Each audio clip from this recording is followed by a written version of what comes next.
How we doing today? Good. Well, as I said the last time I talked, I think the most important thing for any team this time of year, but especially our team, is to reestablish the identity that this particular team is going to have for this year. And we've had 2 really good first practices. Carryover seems to be pretty good, especially with the younger players. The 12 new guys that came in, I think there's a few guys there that can probably help us in some way, but it's probably too early to know for sure exactly how that would be, what that would be, and how much that would be. But I think a good question for every player to ask themselves, right now is, what do you want in order to accomplish the goals and aspirations to be successful, but what are you willing to do it? I think is probably a better question. And we ask the players to invest in themselves, but sometimes, you have to give a little something up. Very important to have the right recovery in terms of sleep, what you do off the field as well as what you do on the field. Sleep, how you hydrate, how you take care of yourself, how you eat, how you dissipate. All these things affect ability to recover, which affects performance, which in turn affects how effective a player you really are when you get out on the field. I think the acclimation program that we do right now is probably a good thing. 2 days in shorts, 2 days in shoulder pads, and then we can get into full pads. I think it's good for the players. We can do a lot of good teaching in these days in shorts, which I think we've been able to accomplish. And,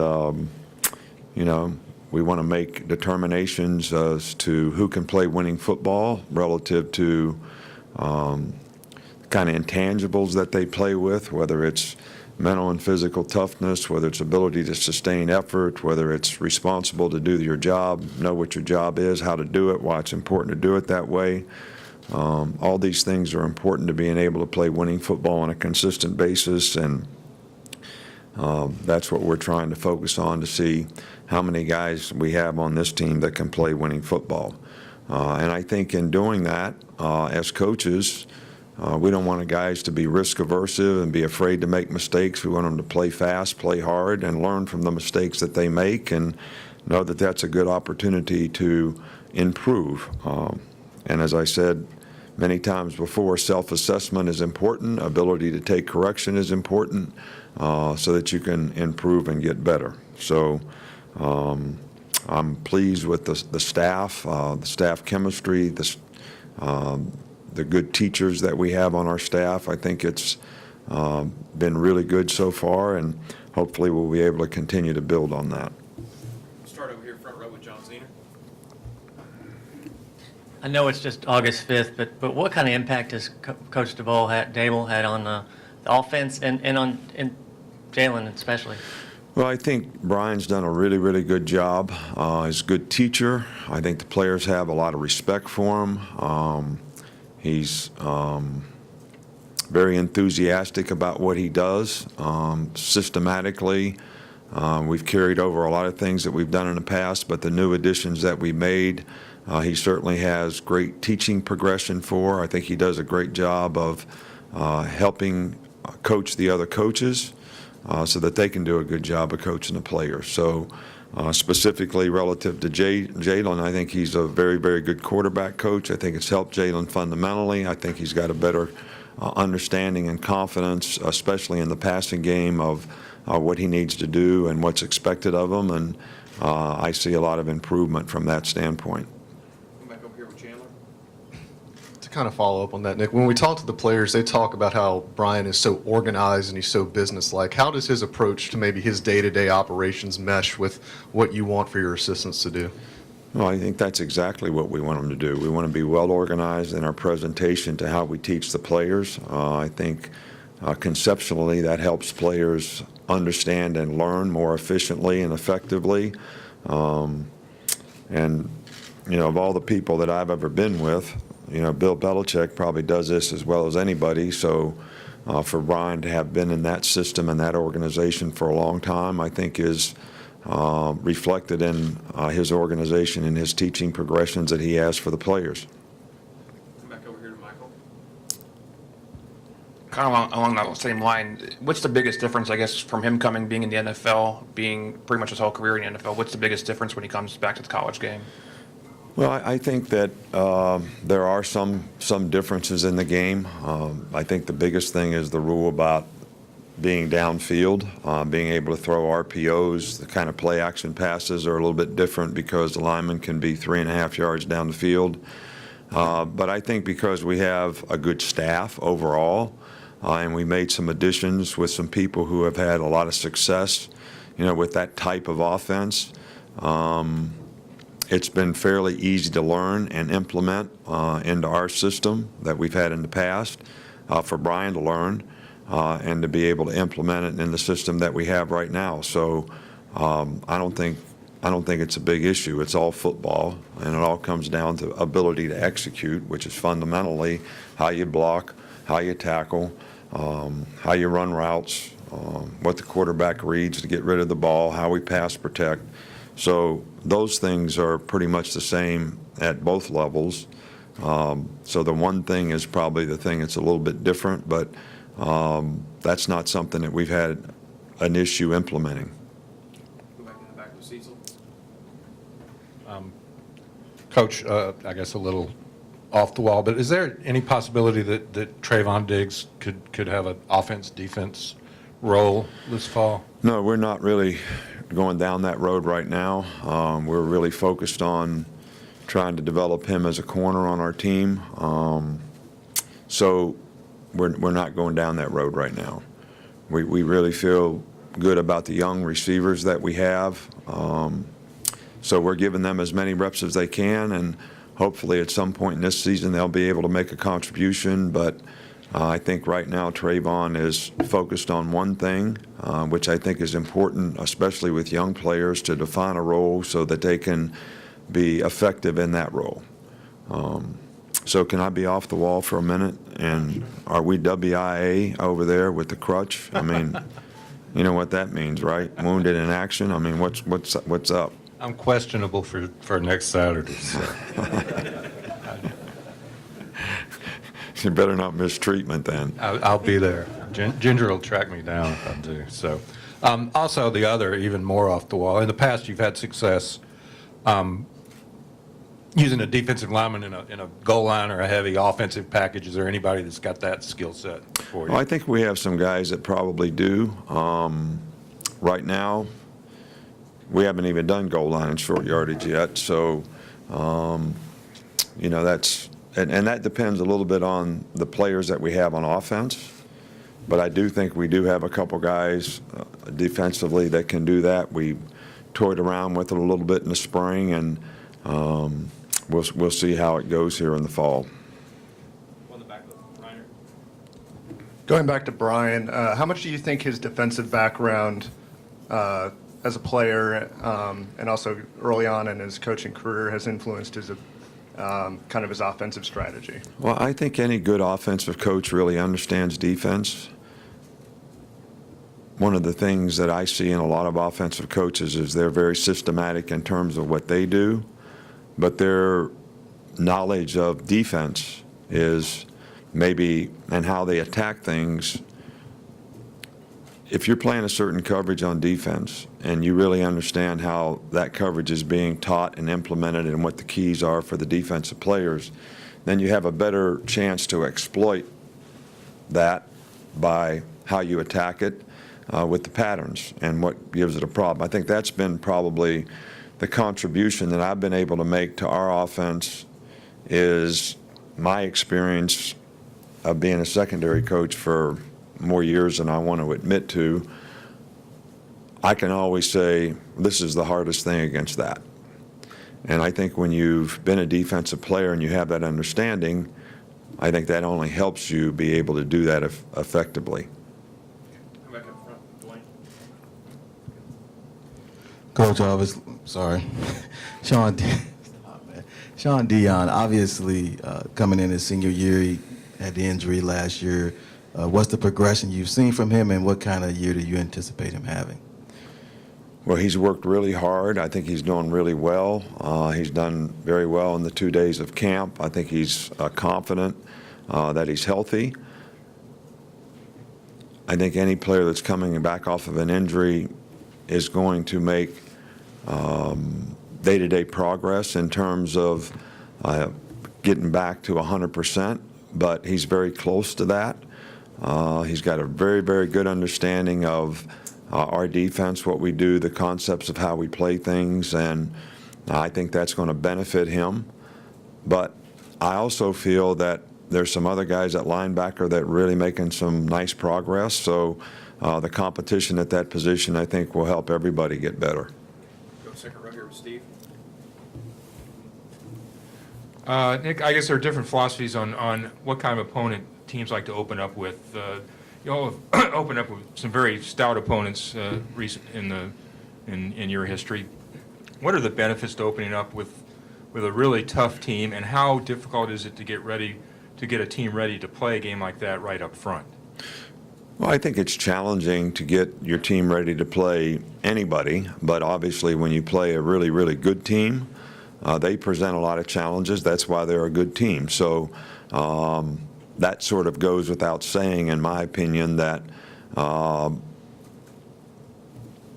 but the positive side of that is the players are more into it. They're more focused because they understand who they're playing and they have a respect for the quality of team that they're playing. I think the benefit is it helps the off-season program, it helps spring practice, it helps summer conditioning, because the players are really looking forward to playing in a game where they have a tremendous amount of respect for their opponent. I think on the other side of it, it goes a long way to tell us as coaches and our team where we are in our progression of where we're capable of getting to, because you played a really good opponent.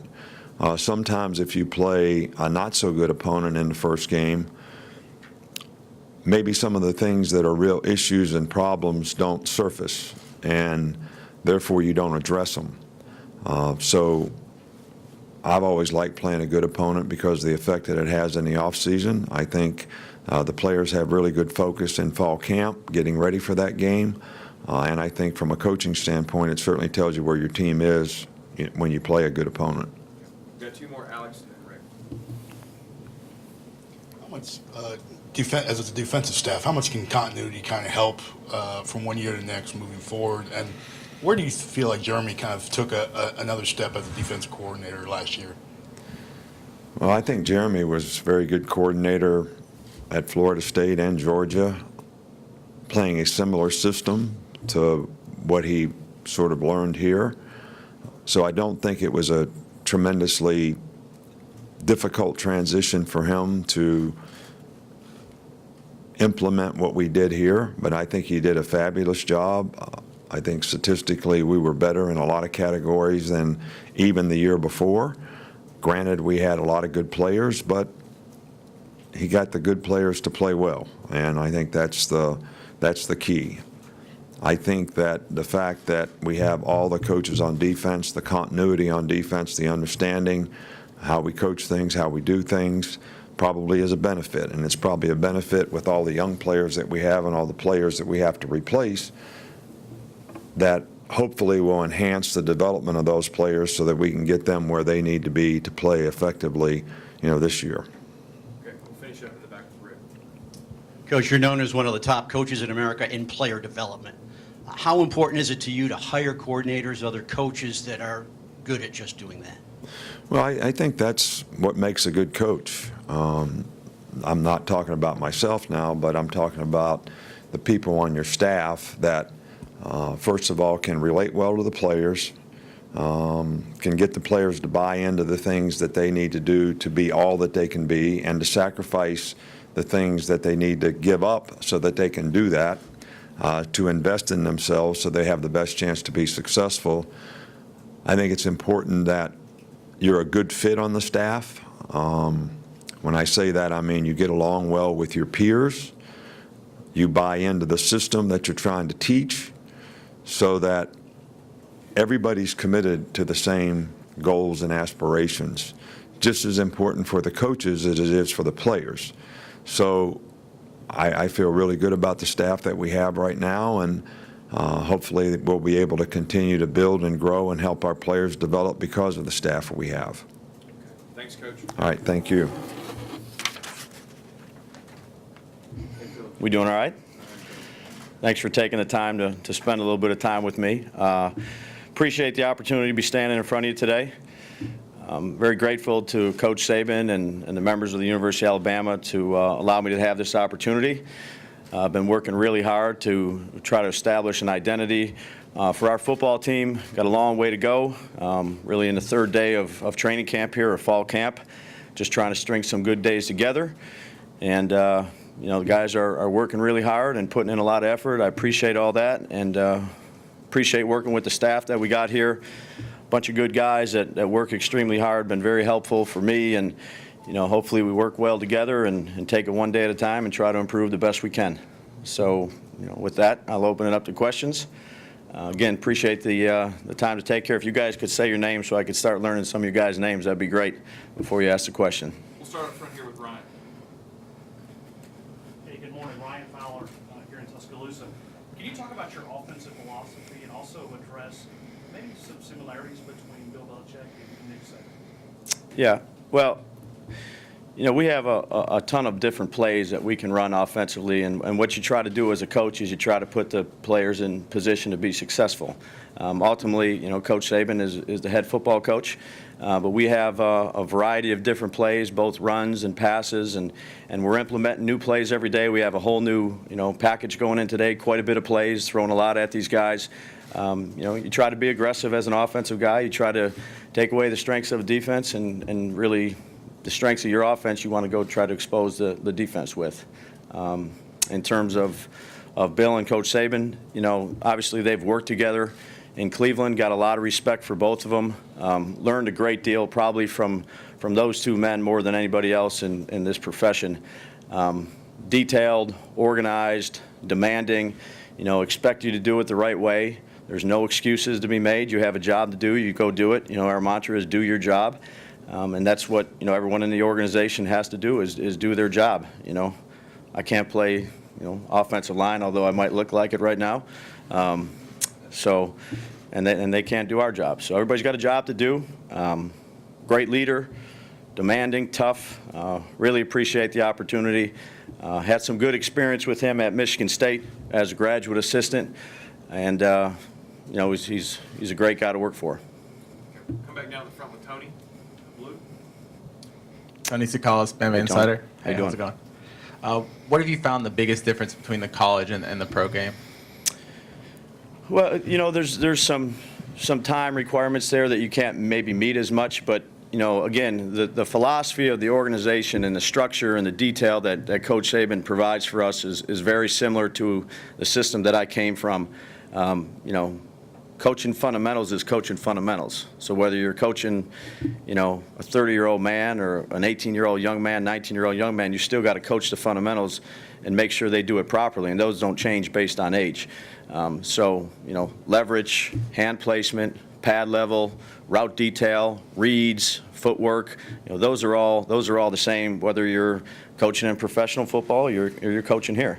You know, your job as a coach is to show them how to do it and really accept no excuses. Demand they do it the right way, and then just if they mess it up or it's not exactly the way you want it, you got to get it fixed. Going back with Matt. Raise your hand. Matt Zenitz with Hey, Matt. AL.com.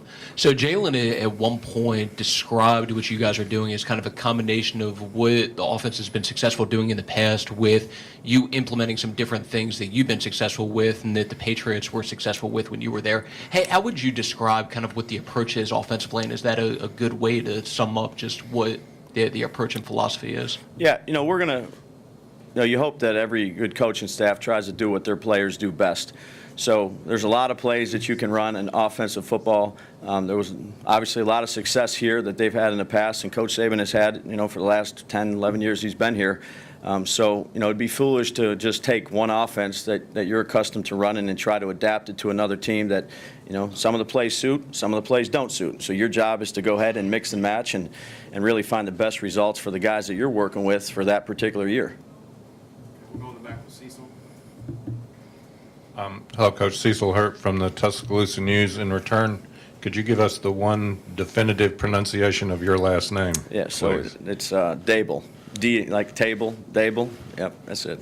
I've heard a lot of them. There are several. One, I guess, difference pro to college, the number of running backs that you'd be working with. Just talk a little bit about the guys that you've got back there and what role there is for Bo, Damien, et cetera. Yeah, well, I think we have an outstanding running back coach in Burton Burns. He does a great job with these guys. He's been here the entire time with Coach Saban. And look, running back is a position that you can't have too many of them. You can find creative ways to try to use them, and everyone will have a role if they earn that role. So there's good players with all five of those guys, really. They've done a good job in spring, and again, we've been out here for 2 days with no pads on right now, so really it's more of an execution and detail and assignment thing. We'll get into the physical part of it here soon enough, but all the guys are smart. They work really hard. They're well coached. So we find some roles that we can use as we see fit. Go Chandler here. Chandler Rome with the Anniston Star. Brian, where have you seen Jalen? I don't know how much film you watched of him last season, but how much did you watch of him last season? How much has he improved as a passer, both from the spring and now into the fall camp? He's an extremely hard worker, dedicated to his craft as a young man to try to play the position the best he can. I've watched every piece of film that he's had, whether it's last year or in the spring. And our goal, our mantra really, not just for Jalen, but for all the quarterbacks and the guys on our team, is to improve every single day with their fundamentals, because it doesn't matter what play you call, you can scheme, it doesn't really matter until you really perfect your fundamentals. At the end of the day, when it's crunch time, the team that plays with good fundamentals usually has the best chance to win. So he's really improved his feet and his eyes and where he's going with the football. But look, we're third day of training camp. We'll just keep grinding away, try to string some good ones together. But I appreciate the effort that he's put in. Great young man, really, really dedicated, smart, tough. So we'll keep grinding away with him. Up front here with John Zeno. John Zeno with Associated Press. Hi. First off, I'm going to ask 2 questions. One's kind of loaded, but why do you work so well with coaches that are so not only successful, but perfectionist, intense guys? I was raised by some old school grandparents that, wasn't always easiest to sometimes. They're pretty demanding, but it's a mindset. You have a boss, you have a job, and you're hired for a reason, and you have to know there's a hierarchy to every organization. So the leader of the organization is the guy that you take the lead from, and whatever he asks you to do, that's what you do. That's your job. That's your responsibility. And if you don't do it, there's always consequences, particularly in this business. So I got a tremendous amount of respect for Bill and Coach Saban. They've been great mentors. Obviously, extremely smart, extremely successful, and I appreciate the way they do things. They make it easy to work for. There's a standard. The standard. You got to meet it every day. And if you don't, there's consequences. And I think it's very fair. It's demanding, but I like the work environment for those guys. And another Jalen question. It would be easy for people to forget because of how well he did when he was still a freshman, and also that there's some pretty good defensive coaches trying to adjust and figure out how to stop him. How much do you mentioned his maturity. How do you think he's handled kind of the good and bad, the high praise and the awards and the criticism as well? We don't talk too much about that. I just know that he's a guy that he loves the game. He loves learning about the game, and that's all you can really ask of these young players is they come in, they commit to working hard, they do the things you ask them to do, they try to improve every day, and take it one day at a time. You know, don't look too far behind you. Don't look way far ahead. We have such a long way to go for anything. Let's try to conquer today. Let's try to do the best job we can do today with what we're asked to do, and then we'll move on to the next thing. Can we learn from prior experiences? Sure. I mean, you'd be foolish not to. But really, our focus every day is how do we handle this day to be as good as we can be. Come back over here to Aaron. Aaron Suttles, Tuscaloosa Aaron. News. What little bit of practice we get to see? We see you, and you're nearly giving feedback on every rep. Is that something, and a lot of it has been positive from what we hear on the practice field, is that something that you've just evolved or you find players respond to, your positivity? Well, it might not always be positive. You teach them what to do, you show them how to do it, and you accept no excuses. You know, that's how I was raised in this business. So if there's something that's not run properly, you fix it. If it's run the way you want it to run, you give some encouragement. Every play is not going to be perfect, but we got to take care of the big things. You know, the ball security, knowing where to go with the football, understanding our reads. You know, there's a million things you can tell a player on every play. And, you know, there's a lot of things in football. There's so many different plays and verbiages. Make sure you take care of the big things first, and then you work on the little details as you go. So you just, you know, you stay on. That's your job as a coach. Come over here to Michael. Michael Coscarone, AL.com. You worked with Nick Saban early in his career as a head coach, and now what are some of the biggest differences you've seen in him? That's a great question. You know, there really hasn't. He's a pretty consistent individual. You know, whether I was a graduate assistant at Michigan State or here, you know, doing this job, I've seen, you know, tremendous consistency, great leadership. Gives you a set of instructions to do. Again, when there's structure and there's organization and there's things to be done and you have deadlines to do them and he tells you how he wants them done, then that's your job to go out there and do them. Whether you're a GA or you're a receiver coach or a quarterback coach or whatever it may be, it's just it's a good working environment. You know, he looks the same 20-some years ago. I can't say the same, but probably got to get on his diet plan. Go with Alex right here. Alex Bynum, Decatur Daily. Alex. I wanted to take you back. You know, your senior year, you had the injury as a junior. How much did that 1 year kind of set you on this path that you've kind of grown, and what did you learn that year? I understand you were quite rambunctious on the sidelines a little bit, you know, at that young age. You know, disappointed that you couldn't play, obviously, but wanted to be part of it, which led basically into this career, where I went from there to William & Mary, and, you know, was an only child and sending out a bunch of letters, and, I mean, a lot of letters. I didn't have any money, you know. Everybody's got the story. You guys got the story. You come from whatever you come from, and you work hard to try to get there, and, you know, fortunately, Coach Saban gave me an opportunity. You know, as far as being intense and focused, you know, I think that's kind of the way I've been since an early young age. You know, that's just kind of my DNA, is to, you know, full steam ahead and be focused and be determined and be energetic and really do things, try to do them the best you can, do them the right way. We're going to try to get through three more, Coach, real Sure. quick. We'll start with Reiner here in the back. Reiner Saban, AL.com. As far as your defensive background, how much do you think that has shaped your offensive philosophy? And number two, New England ran a lot of rub routes and pick plays. I mean, is that something you think can be used effectively at the college level? Yeah, I mean, we'll see. We'll see about that. So what was the first thing again? I got you started talking about football. I got me thinking about some stuff. Yeah. So, sorry, defensive background. Yeah. So that's kind of where I started and what I played, and, you know, went from a small Division III school where we were very, very basic in what we did to a 1AA school where we didn't do a ton of things. And then when I got to Michigan State, it was like, holy cow. You know, I saw Coach Saban's playbook, and obviously he came from the Browns, and, you know, putting it on a computer and learning that. I think learning the other side of the football and, experience at New England, Coach Belichick has done that quite a bit too. The defensive coordinator started on offense, the offensive coordinator started on defense.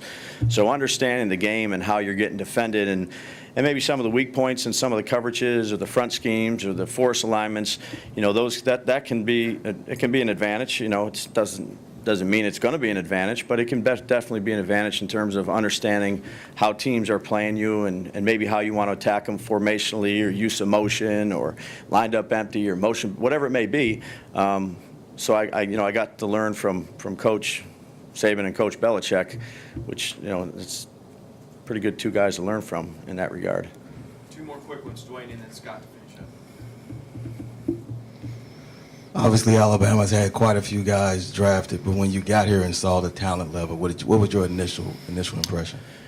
Yeah, I came in with really an open mind and tried to be an honest evaluator as I looked at it. And obviously in spring ball, you get to go out there in pads, which is a little different than pro football, where you're out there in shorts and T-shirts and running around. And again, there's obviously the NFL has an extremely high talent level. It's 1%, and the guys here are very talented. So you adjust your eyes. You see these young players that are coming out of high school. A lot of good young players here, and we'll just see if we can get them better too. Last one in the back. Hand that to Scott, please. Hey, Scott Gribbin, 991 Smash Mouth Radio. Nice to have you here. Thanks. I just wonder about the adjustment on the recruiting trail. We've talked about on-field. Yep. How's that been for you? What's good? What's bad? I know Matt Corral was raving about you. I know you can't talk about individual players, but just tell us about that a little bit. No, that's a great question. I really enjoyed it. You come in from spring ball and you get out on the road and you get to meet a lot of really good individuals, a lot of really good high school football coaches out there. And, sometimes you get to go out to practice and watch how they operate and pick up some things and develop some relationships with both the coaching staff and the players. Really was an enjoyable time for me to sit down and to do that aspect of it. It's something that I hadn't done. But you try to develop relationships and be a good person and steer guys the right way and be a straight shooter, which, I try to be. And I've really enjoyed it. Enjoyed meeting these young players and develop relationship with the coaches.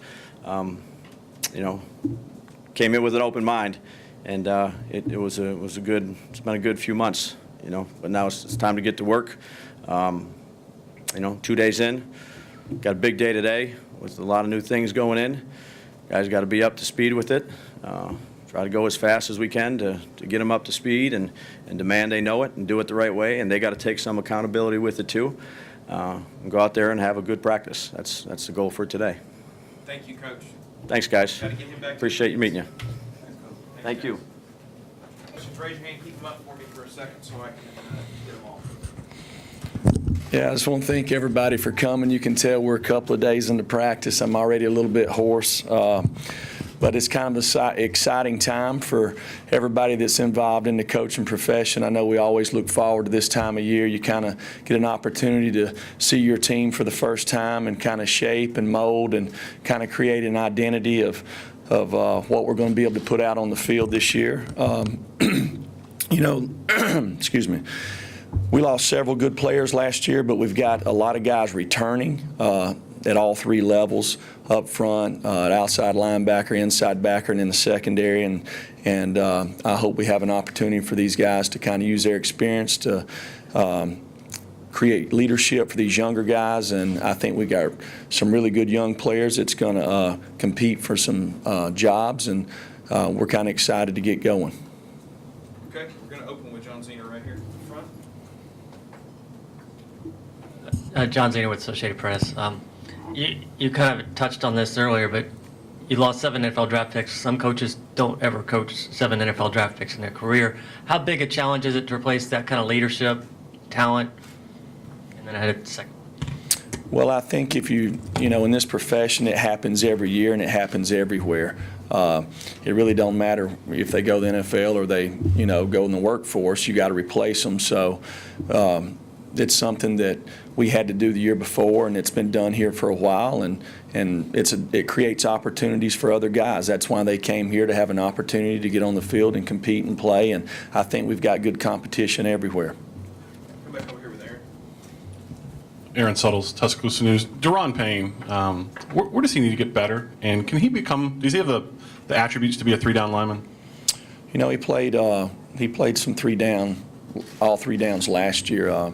He's really worked hard in the offseason, I think, to, maybe get in better shape. That gives him an opportunity to do that. I think with the graduation of some guys, it also opens some doors for him to possibly be more of a third down guy. Go back to Reiner in the back. You guys seem to blitz a little bit more than, say, you guys did under Kirby. Can you talk about that philosophy? What led you to do that? And number two, do you think that with the personnel that you have that you can do that as effectively this year? Well, I think anytime you bring more than four guys, you're putting pressure on the back end, and to do that, you got to have guys who can stand up and play man-to-man. Obviously that's where the pressure's at. We had some guys back there that had experience, and we had some guys that were good blitzers. So I think over the next 2 or 3 weeks, we'll kind of see how we develop as a team and see if that's kind of our identity this year or not. Okay, we'll come over. I'll just guys try to keep it to one question. I'll try to get back to you if we have time. Okay, I want to make sure everybody gets a question. Jeremy.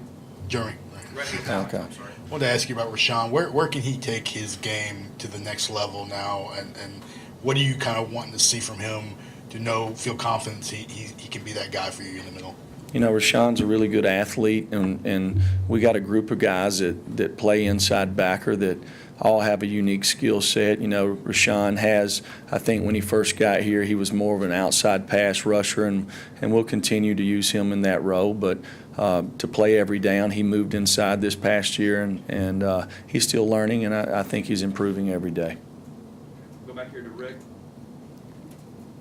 Hey, Jeremy, Rick Carley, Fox 6. How important is it for you to bring a kid in as a freshman 3, 4, 5 years later, just let him or allow him to leave as a complete football player? So we're talking player development, if you can talk about that a little bit.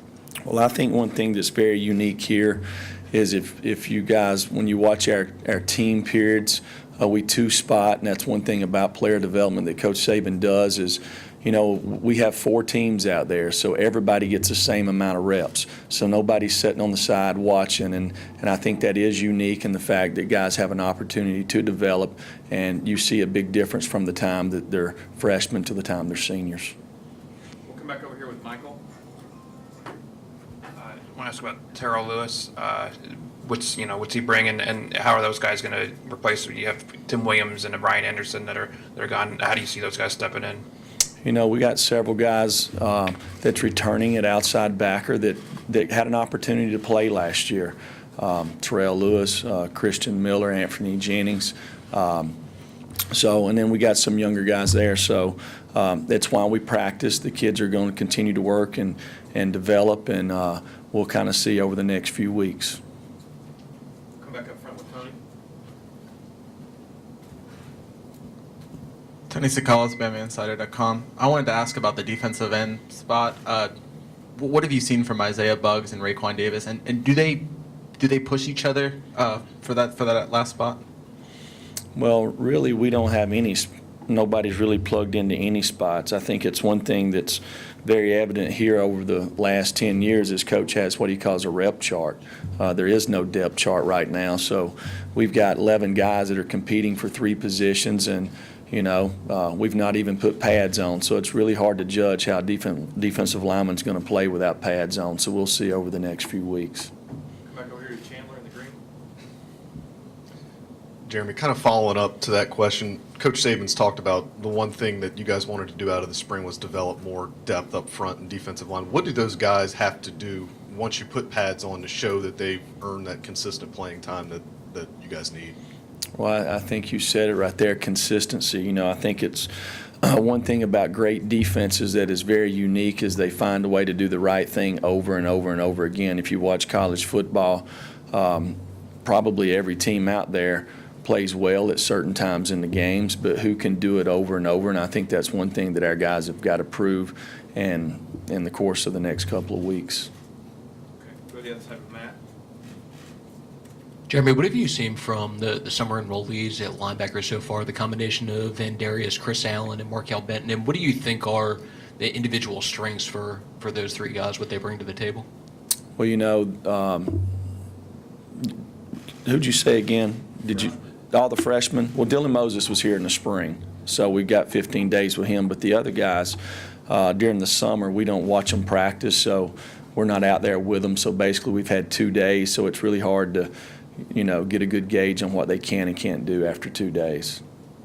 Come back over here to actually Dwayne first. Coach talked about the competition in that inside linebacker spot. Obviously, you work very much with that spot. You got Sean Dion and Rashawn, but just the guys behind him, like Davis, Mac Wilson, where do you see those guys?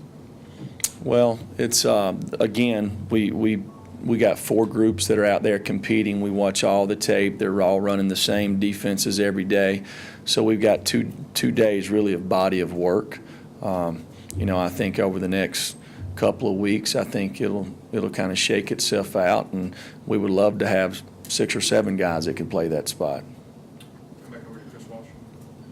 What does it say about Minka that he can play either safety or cornerback? And are you tempted to kind of move him around a lot, even when you get a set position for him?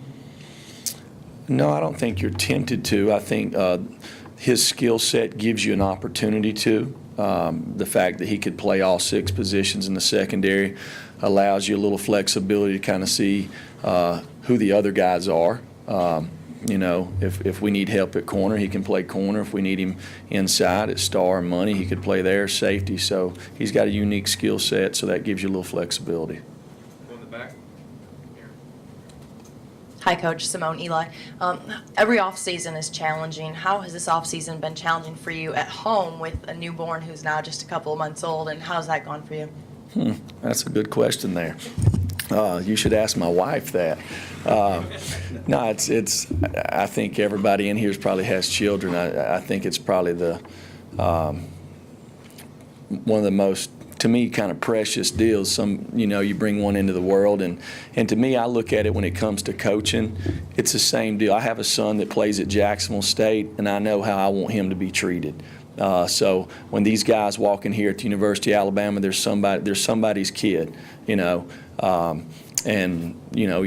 tell my guys in the room all the time, which none of them really have children, but I said, I'm going to tell you something. If you don't pray, you're going to pray whenever your wife's pregnant. You'll start praying then. So I've been praying a lot. Go back here with Ryder. Could you talk about your experience at Florida State and also, just your relationship with Jimbo, and how many clues do you have of their offense, I guess, from that experience? Well, in fall camp here, we've really been focusing on us. I worked a year at Florida State and was very thankful for the opportunity. It was a great year.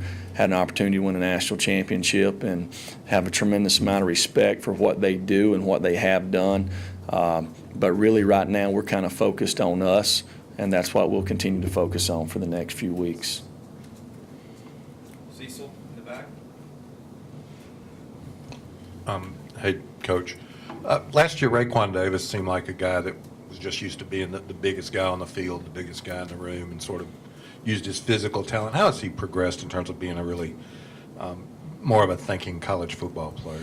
Well, I can say this, and it's not just about Raekwon. It's about probably every football player that comes into this program, and probably anywhere, in the recruiting process. Kids are much better football players when they're a senior than they are when they're a freshman. And Raekwon was a freshman last year, and it's just kind of the process of developing as a football player. And I'm sure over the next couple of years he'll improve and he'll continue to get better. Back over to Aaron. With Trayvon Diggs, what are the challenges of going from wide receiver to corner, and how have you seen him progress? Well, the good thing is at wide receiver, and you come over to DB, you don't have any bad habits. So you're really just learning, and I think Trayvon's got a good skill set. And the one thing about him, he's a team player. Since he's been here, he said, hey, I'll play wherever y'all need me to play, and we appreciate him for that. Dwayne, you got yours, right? Yes. I'm trying to keep up here. Chandler. A couple more, we'll be done. Jeremy, Nick's talked a lot about the alpha dog personalities you guys lost off of that defense, and he's looking for some guys maybe to reassume those roles this year. Who are maybe some of the guys you saw in spring and now in fall that are kind of stepping up and kind of taking hold of that defense? Well, I think when it comes to leadership roles, it's not something that you just do in the off season or during spring ball. I think it's something that kind of develops over time, and we're not there yet. And when it comes to the leadership roles, I think that develops as you practice, and that's why you have fall camp. That's why they all live in the dorm together. Kind of build some camaraderie there, and you put them in adverse situations, and the guys who are the leaders, they kind of rise to the top there, and we'll figure it out over the next couple of weeks. Last one over here with Drew. Coach Pruitt, Drew DeArmond, ESPN 97.7 The Zone Radio in Huntsville, Alabama. Talk about the growth of Ronnie Harrison. He's an extremely emotional player, but I know he's seen a lot of action for you. And what do you see and seen out of him as far as his growth as a player from the spring to now? Well, from spring to now, again, we've only practiced 2 days, but I think Ronnie is one of these guys that has played a lot of ball around here. And it's no different when guys sit in our room and we talk to them. One of the first things I tell them is I'm not smarter than you, I'm just older than you. And I think as a football player, the more times that you're out there and you play, obviously you're going to get wiser. You've got more experience to draw from. So he's had 2 years that he's played here, and I think it's kind of that progression. You hope that as a freshman, now he's a junior, he'll continue to improve and get better. Okay, guys. Jeremy, thank you very much.